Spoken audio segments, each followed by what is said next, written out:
Ni akkamitti uffata baafatee kaameraa qopheeffatee silkii isaa baafatee of fuuldura godhee akkamitti viidiyoo waraabee namaaf ergamee viidiyoo kana laala. Viidiyoon kun guutuu isaatu na bira jira jechuudha obboloota waan fuula nama kanallee mul'isuutiin barbaadu jechuudha maaliif obboleettii kiyyeedha jechuudha obboleettiin koo immoo akka salphattu hin barbaadu jechuudha garuu asirra dhaabadheetoo jechuudha wanta dubbachuu barbaadutu jira jechuudha ashamaa harka fuunee hordoftoonni kennaa jaalalaa akkam jirtu nagaa keessanii an nagaadha rabbiin galannaa ta'u isinis lafa jirtanitti nagaa ta'a ishiniin jedha samuuna kana badaatiin jira xiqqoo hojiitu biizina godha ishiniin jedha egaa obboloota koo warra akkasii baalagoota jechuudha maaliif biyya akka baate kan hin beekne kan sammuushii hin dalagne kan namummaan keessaa sokke kan uumaa dagatte kan ofiishii dagatte kan akkasii kanirra har'a dubbachuutiin barbaade jechuudha sababni isaayyuu nuti shamarran gola ormaa keessa jiraannu maqaa keenya bakka tokkotti waabsiftee maqaa keenya arrabsiifti jechuudha dhugaa dubbachuuf jechuudha amma namoonni baay'een ilaalchi isaan nuuf qabanii warra akkanaa kana ilaaluudhaanii maal jedhu shamarran biyya arabaa qawwisiidha isaan sammuu qabani shamarran biyya arabaa maaltu garagaree laala shamarran biyya arabaa achumatti afaa jiru jechuudha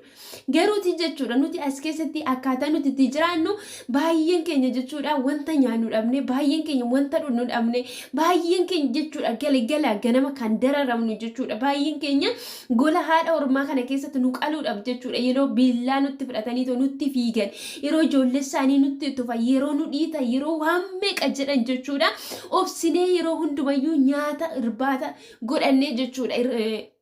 imimmaan keenya kan jiraannu jechuudha garuu ishiin akkanaa kuni ijoollee gola namaa keessatti du'a teessitoo eeggattu ijoollee gola namaa keessatti nagaan ba'een nagaadhaan galaalaata maatii koo ijaanan rigaalaata jettee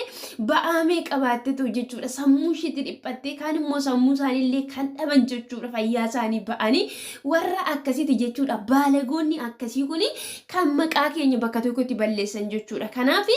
asirratti dubbachuutiin barbaade jechuudha mee maal oggaa jedhu jechuudha namni dhalli namaa akkamitti namni sammuu qabu tokko jechuudha uffata isaa ofirra baasee jechuudha akka dhalateetti jechuudha akka dhalatee garaa haadha isaa keessaa gadi ba'etti viidiyoo of waraabee kaameraa tottolfatee of fuuldura kaa'ee silkii isaatitti akkamitti namni jechuudha viidiyoo of waraabee dhala namaatti erga maalaa ta'uudhaan wanna fokkisaa akkanaa kan ammoo gola namaa keessa dhaabattanii kan isinii waraabdani kanaaf biyyaa baane hojiidhaaf jechuudha kan nuti bahane maaltu akkana sin goggodha maaltu akkaatti sin gugguba laata ibidda sin taana qotta baarsa dhugaa waaqa jiraataa jechuudha please maqaan hin balleessinaa please jireenya keessan hin balleessinaa maatii keessan maqaa isaanii hin nyaatinaa micayyoon kun guutummaa ishii fuulli ishii maalummaa ishii na bira jira jechuudha garuu gadi baasuutti hin barbaanne jechuudha ishiin iyyuu naffarre ishiin iyyuu jechuudha of salphisuutti hin qaaneeffanne anatu ishiidhaaf qaana'e jechuudha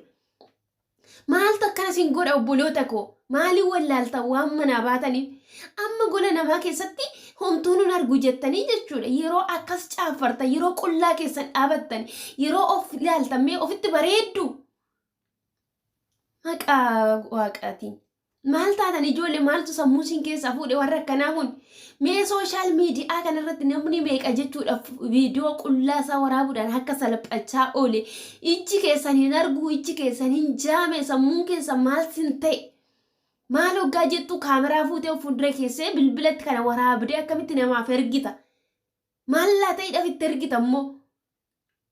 nama tokko yoo jaalatte bira jiraatte qaaman bira dhaquu dandeessa kana mee maallaa godhiidhaaf jechuudha obboloota koo of hin xureessinaa sammuu keessan hin xureessinaa namoota jechuudha miira hin taane keessa sin galchan namoota akkasitti sammuu keessa sin galchisiisanii namoota akkasitti qullaa keessa sin dhaabanii akkasitti goodatti sin baasan kana wajjin inaasayinaa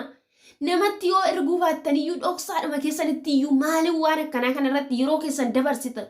amantaan qabdanii uumaan qabdanii isa biyya namaa keessatti waan hunda isiniif ta'e isa akkaatti sin quubse kana deemtanii galateeffattanii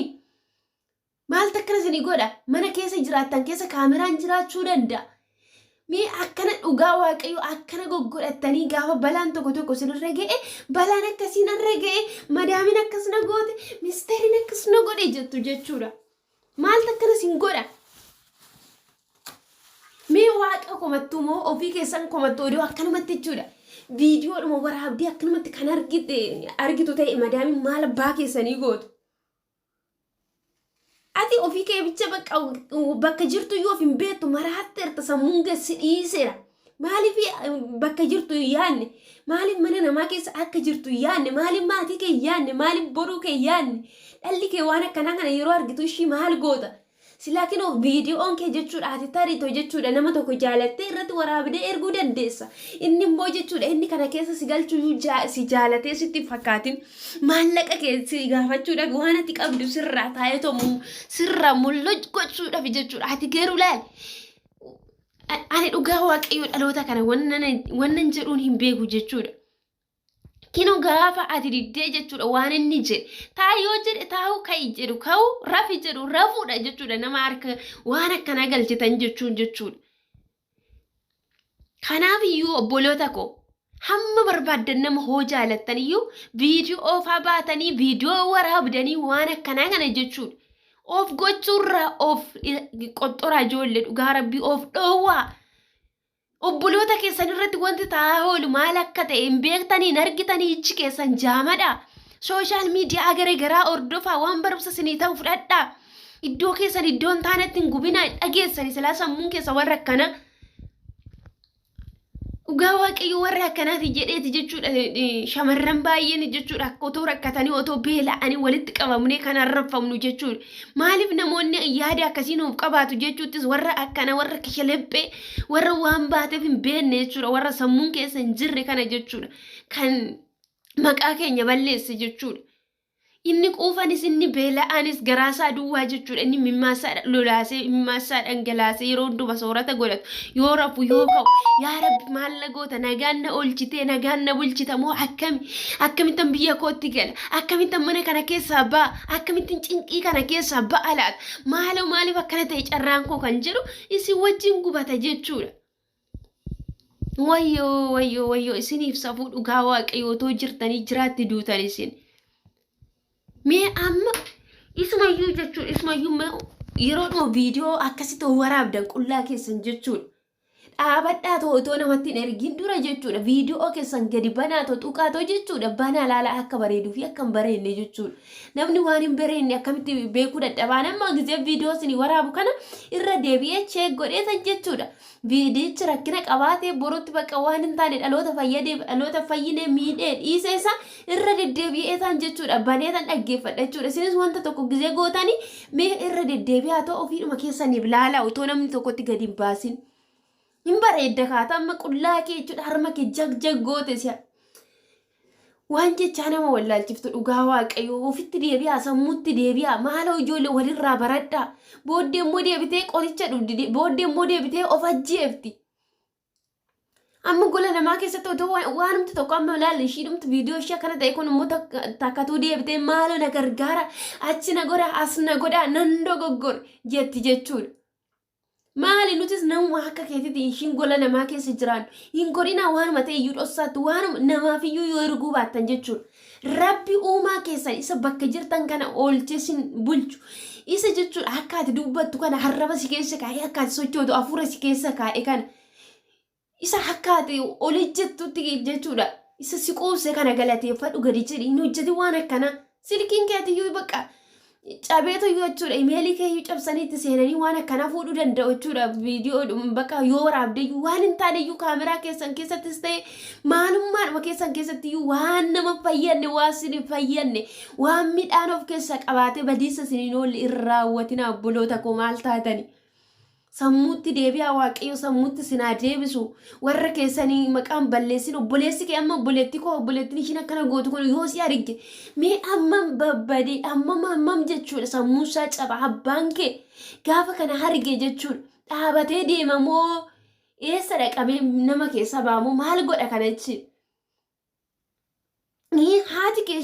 si wajjin waan meeqa taate sunoo maal jettee hiriyaashii keessa dhaabattee deemti viidiyoo kana argitee jechuudha. Ishiinis akkuma keetitti hootillee of ajjeefte hooti ija fuudhuu baattee iyyuu akkanumatti iyyuu kan deemtu ta'e ishiin nama keessa deemuu hin dandeessu qaaniidhaaf waan ta'eef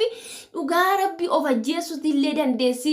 waan tokkollee of gochuu dandeessi warra keessanii yaada jireenya keessanii yaada of hin balleessina maqaa shamarran kaanitiifis yaada of ani waan asin hin jedhu qabu dhugaa rabbi dubbii nama wallaalchistu jechuudha.